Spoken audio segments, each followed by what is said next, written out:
Assalamualaikum warahmatullahi wabarakatuh. Perkenalkan nama saya Fajar Arianto. Saya dari kelas 04 TPLP 003 ingin mempresentasikan kembali materi sebelumnya dari pertemuan 1 sampai 7 dengan pengampu mata kuliah praktikum jaringan komputer. Pada pertemuan 1 yaitu membahas tentang teori dasar jaringan dan IP address. Teori dasar jaringan. Jadi sistem jaringan itu merupakan suatu yang menggabungkan beberapa komputer dalam suatu jaringan kerja di bawah kendali yang disebut sebagai server.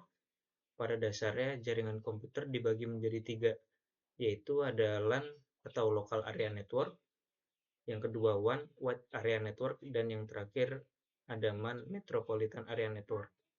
WAN, LAN, dan MAN dibedakan melalui lingkup geografis yang dapat dijangkau.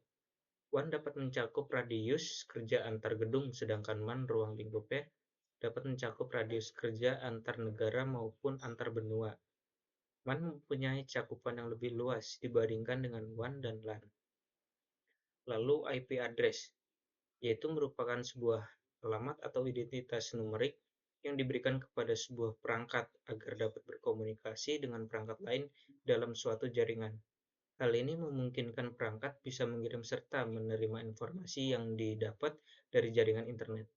Terdapat dua jenis IP address yang paling umum digunakan saat ini, yaitu ada IP version 4 atau IPv4, memiliki panjang 32 bit dan ditulis dalam bentuk 4 oktet. Setiap oktet terdiri dari angka desimal 0 sampai 255 yang dipisahkan oleh tanda titik. Selanjutnya ada IP version 6, memiliki panjang 128 bit dan ditulis dalam bentuk 8 oktet. Setiap oktetnya terdiri dari 4 digit heksadesimal yang dipisahkan oleh tanda titik 2 titik. Lalu berikut merupakan hasil praktikum saya pada pertemuan 1 yang membahas tentang menghitung IP address, IP class, IP network, dan sebagainya. Lalu lanjut pada pertemuan kedua, yaitu pengkabelan, straight, cross, dan rollover. Jaringan komputer pada dasarnya dapat diibaratkan sebagai jaringan kabel, yaitu dihubungkannya kabel yang satu dengan lainnya dalam suatu sistem komputer. Ada dua jenis kabel yang dikenal secara umum, yaitu twisted pair dan coaxial kabel. Dua kabel yang banyak digunakan adalah twisted pair dan coaxial. Kabel twisted pair sendiri terdiri atas dua jenis, yaitu UTP dan STP. Sedangkan kabel koaksial juga terdiri dari dua jenis, yaitu thin koaksial dan string koaksial. Kabel straight merupakan kabel yang memiliki urutan warna yang sama antara ujung konektor yang satu dengan ujung lainnya. Kabel yang biasa disebut dengan kabel straight memiliki urutan pemasangan yang berbeda. Fungsi kabel straight diantaranya itu sebagai penghubung antara komputer dengan penghubung switch, lalu sebagai penghubung antara switch ke router, lalu sebagai penghubung antara hub ke router. Kabel cross yaitu jenis kabel yang digunakan untuk menghubungkan perangkat ke jaringan dengan cara peer-to-peer atau point-to-point. Pemasangan kabel jaringan crossover dilakukan dengan T568A di salah satu ujung konektor dan T568B di ujung konektor lainnya. Fungsi kabel cross yaitu sebagai penghubung antara dua komputer, sebagai penghubung antara dua buah switch, sebagai penghubung switch dengan hub, lalu bisa sebagai penghubung komputer dengan sebuah router. Lalu di sini terdapat susunan kabel straight dan kabel cross. Yang kabel cross itu susunannya yang pertama ada putih orange, orange, putih hijau, putih biru, hijau, putih coklat, dan coklat. Lalu selanjutnya kabel cross. Susunan ujung yang pertama yaitu putih orange, orange, putih hijau, putih biru, hijau, putih coklat, dan coklat. Lalu ujung yang kedua, yang pertama putih hijau, hijau, putih orange, putih biru, orange, putih coklat, dan coklat. Berikut merupakan cara crimping pada kabel straight dan kabel cross. Yang pertama, siapkan peralatan crimping yang berupa kabel UTP, konektor RJ45, lalu tang crimping. Selanjutnya, potong isolator pada kabel UTP, lalu menyusun warna kabelnya. Selanjutnya dirapikan ujungnya agar posisinya sejajar. Lalu masukkan kabel tersebut pada konektor RJ45. Dan langkah selanjutnya kita mengunci konektor RJ45 dengan menggunakan tang crimping. Dan yang terakhir, melakukan pengetesan dengan menggunakan LAN tester. Dan berikut merupakan hasil praktikum saya pada pertemuan 2. Pada gambar yang sebelah kiri ini terdapat kabel crimping, kabel straight yang di crimping dan dites lampunya sudah menyala semua. Pada gambar yang sebelah kanan ini kabel cross yang sudah saya crimping dengan melakukan pengetesan dapat berhasil atau terhubung. Lalu pada pertemuan 3, pembuatan jaringan sederhana 1.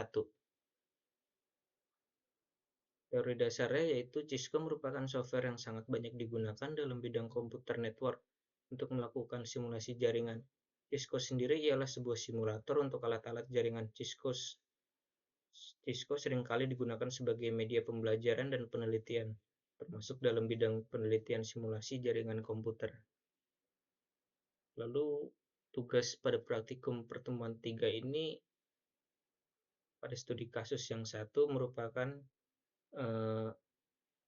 pembuatan pada Cisco yang studi kasus 2, begitupun juga sama.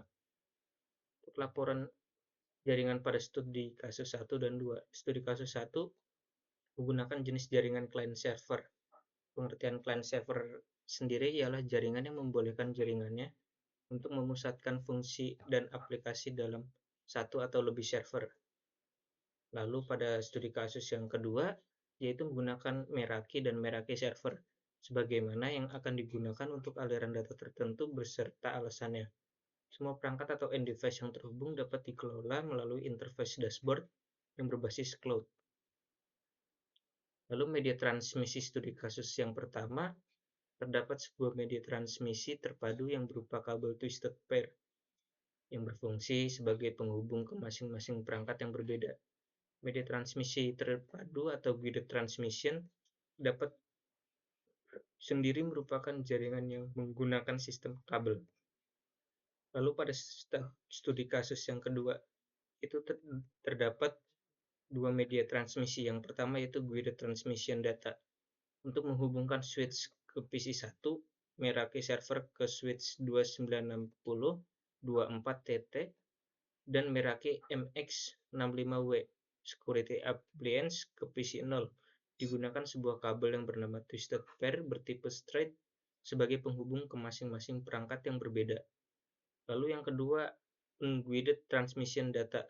Pada PC2 dan PC3 ke Meraki MX65W security appliance terdapat media transmisi melalui nirkabel. Selanjutnya perangkat jaringan atau network device dan end device. Pada studi kasus yang pertama bisa dilihat network device dan end device-nya sebagai berikut. Yaitu network device-nya terdapat server PT, berfungsi sebagai menyalurkan sumber daya yang dibutuhkan oleh pengguna atau perangkat lain dalam jaringan. Lalu yang kedua terdapat switch 2950-24 untuk menyambungkan jalur dari klien ke server. Lalu router 1841 untuk data yang melalui jaringan dan untuk menghubungkan jaringan lokal dengan jaringan internet. Lalu end device-nya terdapat PC, digunakan oleh pengguna untuk mengakses jaringan. Lalu server, yang termasuk ke dalam perangkat jaringan end device. Lalu pada studi kasus yang kedua, bisa dilihat network device dan end device-nya sebagai berikut. Network device-nya terdapat Meraki MX65W security appliance untuk sebagai penghubung antara klien A ke server melalui router. Lalu switch 2960-24T sebagai penghubung antara server dan router serta PC3. Pada switch 2960-24T memiliki banyak port. Lalu ada router 2901 sebagai untuk menghubungkan antara Meraki MX65W Security Appliance sampai ke Meraki server. Lalu end device-nya terdapat PC digunakan oleh pengguna untuk mengakses jaringan. Lalu ada Meraki server masuk ke dalam perangkat jaringan end device untuk mengkonfigurasi dan mengelola sebuah perangkat jaringan. Lalu topologi pada studi kasus yang pertama merupakan topologi yang cocok dengan studi kasus. Yang pertama karena menggunakan alat konsentrator berupa switch untuk koneksi antar kliennya. Lalu topologi pada studi kasus 2 ini merupakan gabungan antara topologi star dan bus. Maka topologi trilah yang cocok dengan studi kasus ini. Lalu pada pertemuan 4 tentang pembuatan jaringan sederhana 2. Teori dasarnya yaitu paket tracer simulator paket tracer adalah simulator alat-alat jaringan Cisco yang sering digunakan sebagai media pembelajaran dan pelatihan, dan juga dalam bidang penelitian simulasi jaringan komputer.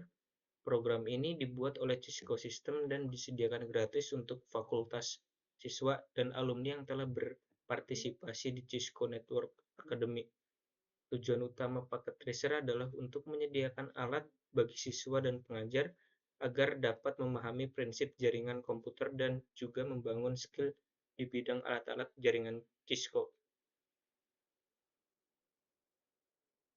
Lalu skema jaringan di samping menggunakan jenis kabel straight dan pada home router menggunakan wireless. Skema jaringan di samping terdapat network device dan end device. Lalu konfigurasinya. Yang pertama konfigurasi R1, router 1 sampai lantai 3. Lalu yang kedua konfigurasi MS1, main switch 1. Lalu yang ketiga konfigurasi DSLT2 atau distribution switch lantai 2. Lalu yang keempat konfigurasi DSLT1 atau distribution switch lantai 1. Yang kelima konfigurasi access point dan yang keenam ada konfigurasi server. Lalu pada gambar berikut merupakan hasil praktikum yang dites menggunakan ping laptop to web server pada gambar di kiri dan yang kedua di gambar sebelah kanan pengetesan laptop to access web app server. Lalu pada pertemuan 5 yaitu membahas tentang instalasi Linux pada VirtualBox. Teori dasarnya yaitu Linux ialah sebuah sistem operasi yang tidak hanya digunakan pada komputer atau laptop, tapi berbagai alat elektronik lainnya. Sistem operasi ini memang dapat digunakan alternatif lain dari Windows. Selanjutnya, VirtualBox merupakan software virtualisasi untuk membantu menginstal suatu operasi sistem atau biasa disebut dengan OS. Dengan VirtualBox ini kita bisa menginstal beberapa OS di laptop atau PC dengan sekaligus tanpa harus menghapusnya atau menguninstall.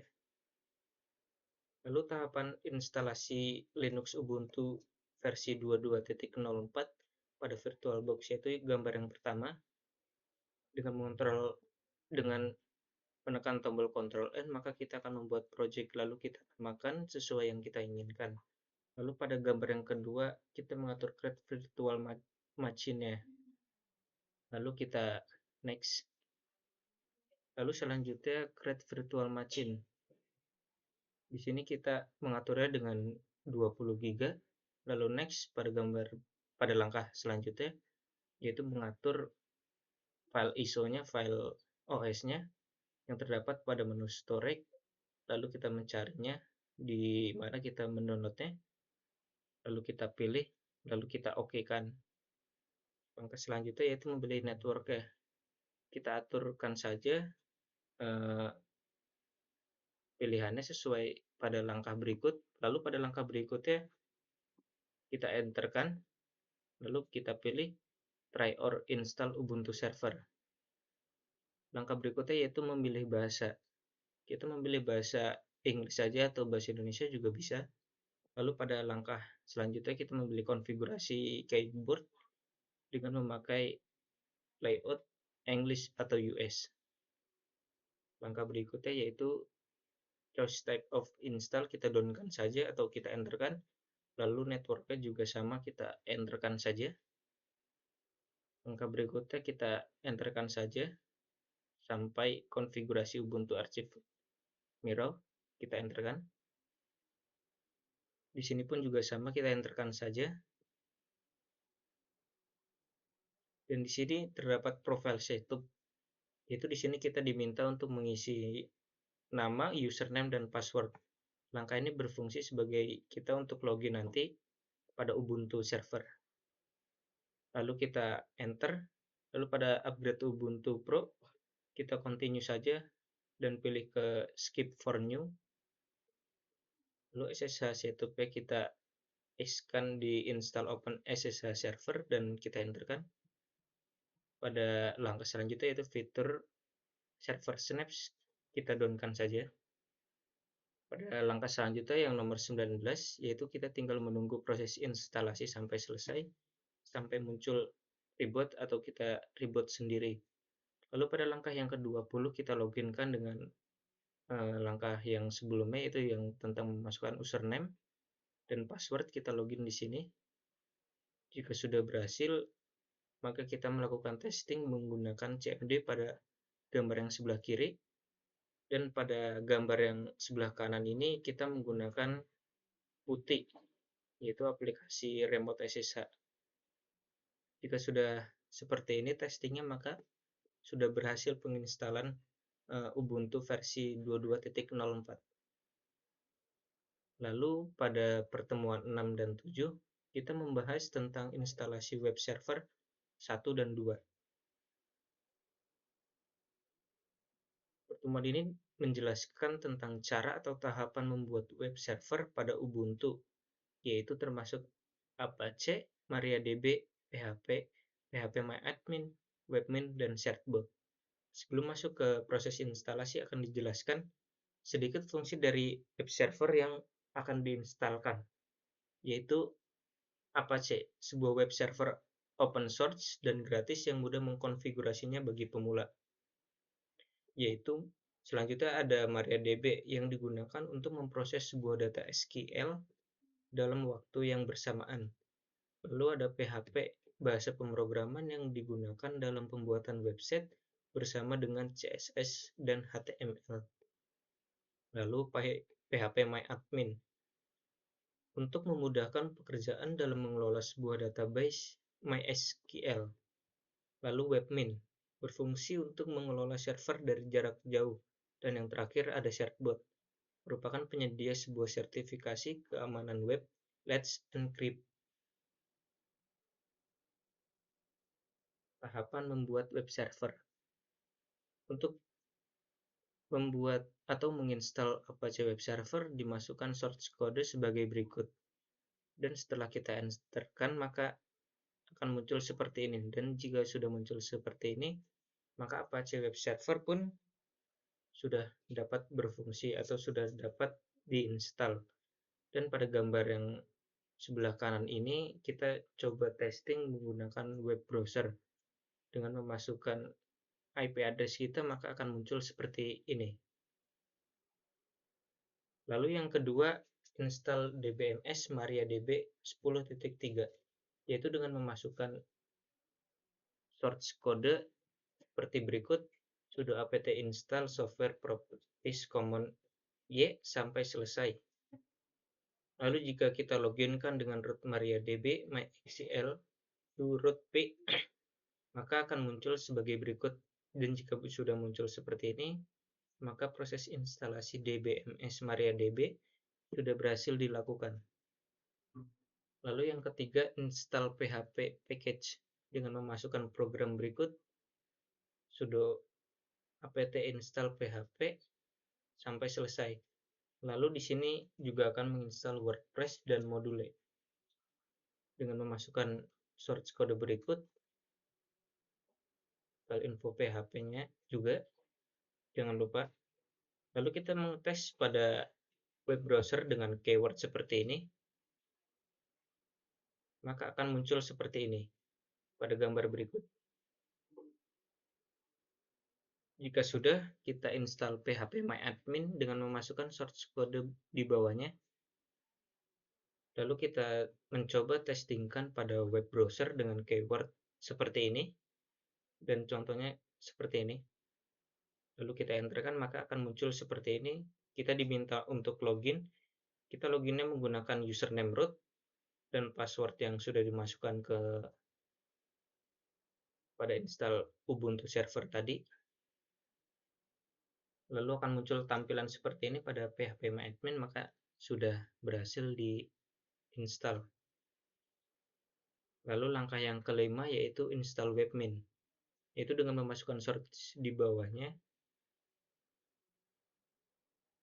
Lalu untuk install webminnya memasukkan kode sudo apt install webmin. Lalu jika sudah, cek service status webmin dengan memasukkan kode berikut. Jika sudah, maka tampilannya akan seperti ini. Dan jika sudah seperti ini, menginstal webmin sudah berhasil dilakukan.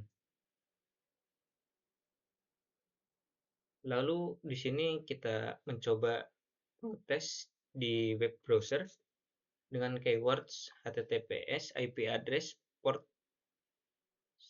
10.000. Maka kita akan diminta untuk login, dan loginnya menggunakan akun root. Dan kita enterkan. Jika sudah kita enterkan, maka tampilannya akan seperti ini dashboardnya pada PHP MyAdmin atau yang disebut webmin. Lalu yang keenam, install chatbot, itu dengan melakukan source kode di bawah ini untuk menginstalnya. Install chatbot berfungsi untuk melakukan instalasi sertifikasi SSL Let's Encrypt. Lalu yang ketujuh, ada additional software dengan memasukkan kode berikut. Tahap ini berfungsi untuk menginstal software tambahan yang mendukung operasional server. Lalu yang kedelapan, menginstal additional software dengan memasukkan source kode berikut. Dan untuk mengaktifkan service pada firewall dengan memasukkan kode sudo ufw enable. Lalu kita mengecek status pada firewall dengan memasukkan source kode sudo ufw status. Dan jika sudah, kita restart status firewall dengan memasukkan source kode sudo ufw restart. Pada tahap ini berfungsi untuk menyeting firewall pada terminal sudo uff status. Lalu yang kesembilan, setting time zone-nya. Masukkan perintah di bawah untuk menyeting time zone. Setting time zone ini berfungsi untuk sebagai kita mengatur waktu kita. Lalu masukkan perintah di bawah ini untuk menyeting time zone. Dan untuk mengecek zona waktu saat ini pada server, masukkan perintah berikut. Dan jika sudah, tampilannya akan seperti ini. Sekian presentasi dari saya, kurang lebihnya mohon maaf. Wassalamualaikum warahmatullahi wabarakatuh.